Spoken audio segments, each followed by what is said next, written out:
the Regularity, as you said, a great event to get into. You just want to tip your toe in the water, as they say.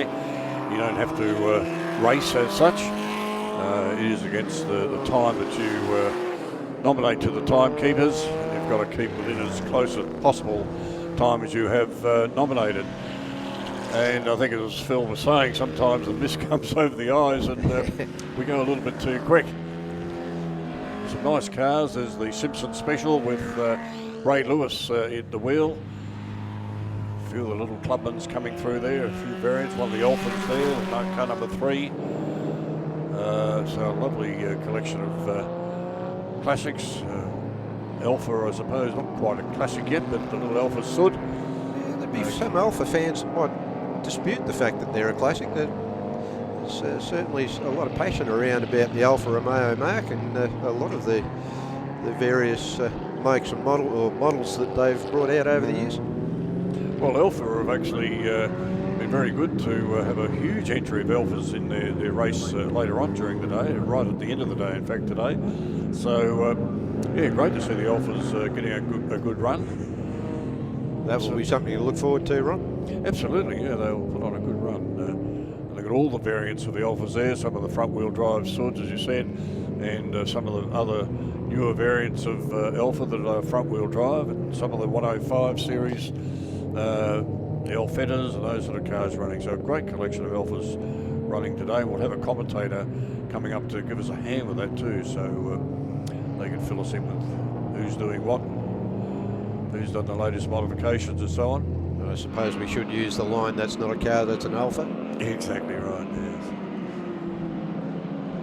Great. Alphas, of course, have a long history here in Australia, apart from the very early pre-war cars, but a lot of people don't realise that Lightburn were the first people to actually assemble Alphas here in Australia. Okay. Done by the washing machine people, or cement mixer people, I should say. So they were the instigators of assembling Alphas here in Australia. Like a lot of things, weren't quite up to scratch as far as Alpha Italy were concerned, so they ended up fully importing the cars after that. So the company I worked for, of course, with MW Motors, who was synonymous with Alfa Romeos in the late 60s right through to perhaps the 80s, mid-80s, I think, when they stopped building the dealership there with the late Murray Wright. Now, if you happen to be trackside and wanting to listen in, you can tune your FM radios to 87.6, and you'll be able to hear all of the commentary that way. But of course, other than that, you can go to YouTube or to Blendline TV and follow the link to live and watch all of the action live on Blendline TV. Huge thank you to Blendline TV and all of their crew, all of their cameramen, production staff, etc., for being a part of the event. Brings such a new dynamic aspect to things out on track. Yes, it's quite interesting working with some of the younger guys doing this sort of business. Young Dan down there and Shane in the OB van. They're very hospitable sort of guys and sort of know what they're doing. Hopefully we know what we're doing, but this is all a bit new to us, because we're normally in the commentary box up a bit higher than this one, and we're now in what was called the old Channel 7 television booth. And we get to talk off what we see on a screen. Exactly right. There's the Pratt Holden going through up the top there. It's a lovely motor car there. Shane Bowden has that particular car these days. And a car you don't really see on the track that much, should we say, would be the Datsun going around. Is it a 260C, I think that model was? Yeah, I think there is. And I see Bill Hemming also in the Elfin Malala. Bill Hemming from the Elfin Heritage Centre, of course.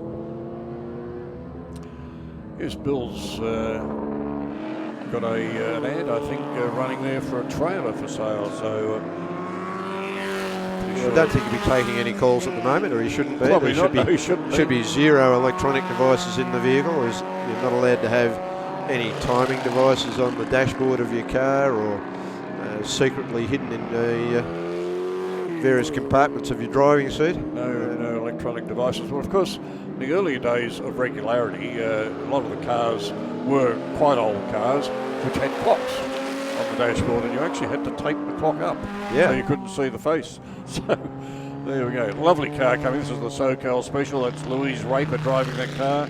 I did an interview with Louise yesterday in the pits, and she just loves driving this thing. It's a flathead Ford V8. Yeah, from 1947, Ron. Yes, her husband, of course, Graham, he's driving the other car, the Monoskate. Not in this event, but he'll be in the flat-out racing later on during the day. But they've got two of these cars. They just love the older style of cars.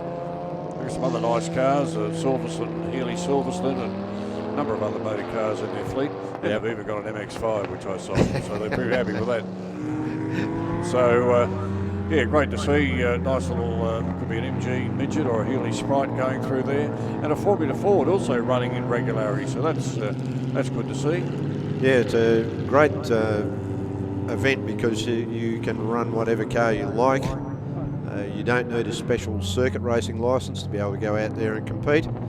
It's a limited speed event, much the same licensing as what you would need to run in a hill climb or some of these sprint events. Yeah, Geelong Sprint, something like that. Yeah. And yeah, those sorts of things. So it's a good way to get started in motorsport, and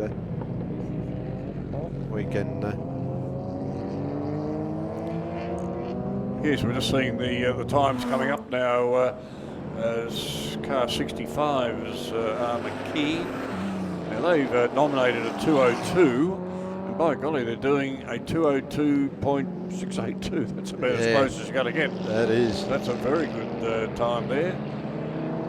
Where you look at the next one, which was MacGyver, is it? With he nominated a 2. Where has he gone? 2:15. He's doing 2:11. So there's a bit of redness come over the eyes. Yes, there. Definitely.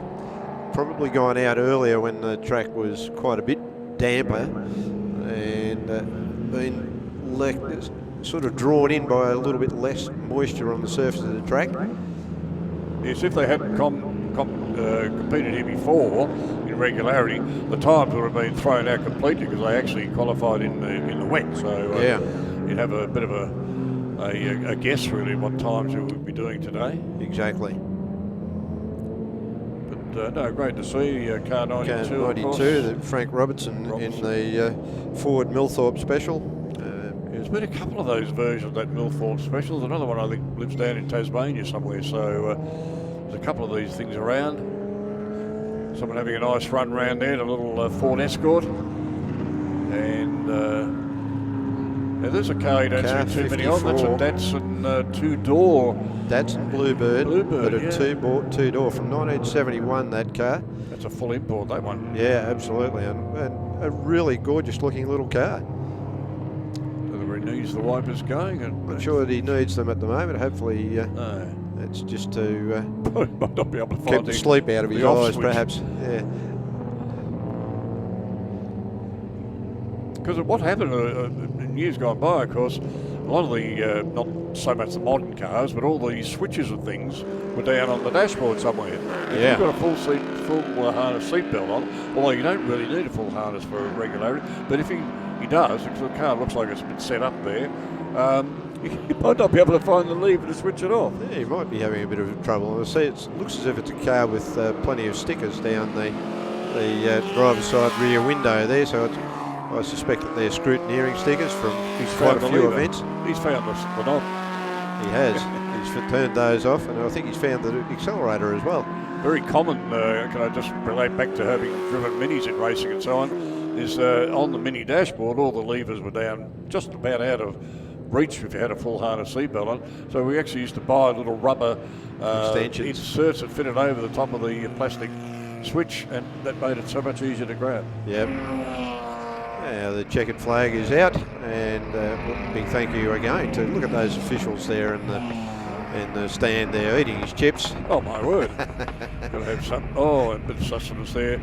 Okay, so we'll be able to bring you the winner of this very shortly, but we need to have the very last car to go over the line before we can tell you who's winning. As we watch a little bit of sunshine appearing. We've always had a few cars They're all special. The T-Bird. Oh, that's mine. The Combi for when we want to get away. The XR8. It's going to be a classic. They're all insured with Shannon's, We've also got Shannon's Home and Contents cover. which helps protect our automotive collectibles, tools and memorabilia in the home and garage. If you're motoring enthusiasts like us, it's got to be. Shannon's.